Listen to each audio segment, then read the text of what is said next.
students. Today we will be studying the chapter A River's Tale. In this portion, we will understand what is water pollution, what are the causes of water pollution, its effects, and how can we stop water pollution. So, let us begin. As we can see in the picture, the color of river at its source is natural blue. But as it flows down into towns and cities, its color changes. Now let us understand what leads to this change in the color of river water.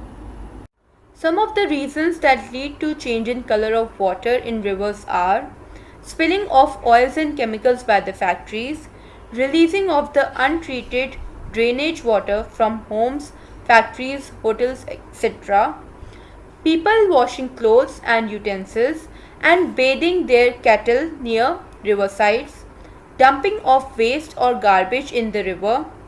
All these activities dirties the water, which leads to water pollution. Now let us understand what is water pollution.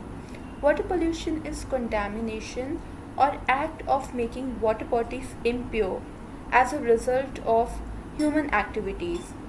The various substances which cause water pollution are known as water pollutants.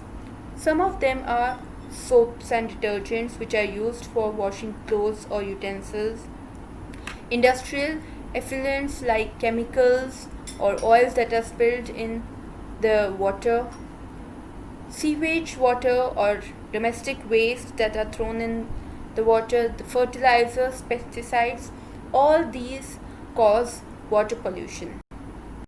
Now let us look at some effects of water pollution.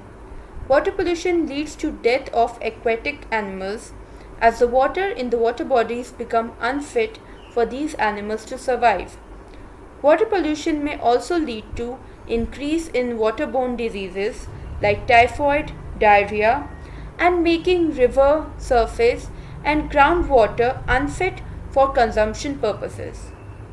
Some of the ways by which we can prevent water pollution are by stopping the dumping of garbage or daily waste in water bodies like rivers, lakes, etc., banning the use of plastic bags, not immersing idols, ashes, and dead bodies in water, stopping the use of insecticides, pesticides, and fertilizers for growing crops, checking the oil spills from factories, treating the drainage water before releasing it in water bodies, and not setting up factories near the river banks.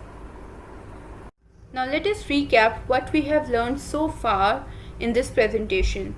We have learned that water pollution is contamination of water bodies like rivers, lakes, etc., usually as a result of human activities. Some of the common causes of water pollution are throwing or dumping of waste or garbage in water bodies like rivers, spilling of oils from factories, releasing of drainage water in water bodies. All these result in polluting the water. We also learned about the harmful effects of water pollution. Water pollution leads to death of aquatic animals as the water in the water bodies become unfit for these animals to survive. Water pollution may also lead to increase in waterborne diseases like typhoid, diarrhea, and making river surface and groundwater unfit for consumption purposes. Some of the ways by which we can prevent or stop water pollution are by stopping the dumping of garbage or daily waste in water bodies, stopping the use of insecticides, pesticides, and fertilizers for growing crops, not spilling of oils and chemicals in water bodies, treating the drainage water before releasing them in water bodies, and not setting up of factories near the river banks. I hope this presentation was helpful for you.